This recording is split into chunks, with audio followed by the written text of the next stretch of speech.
when I was in my mid-30s, my mother passed away, and I found that I couldn't sort of dive into books in the same way that I was accustomed to. I had just bought it must have been like a Nook. That's how long ago this is, and it came preloaded with "And Then There Were None." I read this book, and I found it to be exactly the right thing at exactly the right time. And I just sort of rediscovered this book that I hadn't read since I was 10 or 11, and fell deeply in love with Agatha Christie sort of in that moment. So I sort of went down a rabbit hole with her and found out in her biography that she had lost her mother in her mid-30s and was also dealing with this sort of rupture in her life and these questions about what she would be sort of after the death of her mother and in the dissolution of her marriage. And there was this chrysalis moment. She sort of takes herself away to this very posh seaside resort and locks herself in this hotel to kind of deal with her life, have a nervous breakdown. I don't know, this is sort of the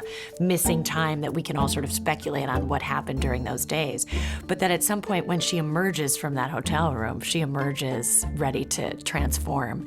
And there was something particularly inspirational about that idea of transformation that I wanted to sort of interrogate and dig into. And so that became the genesis for the play. And then I did a pilgrimage to the Agatha Christie Festival in 2015 for her 125th birthday party.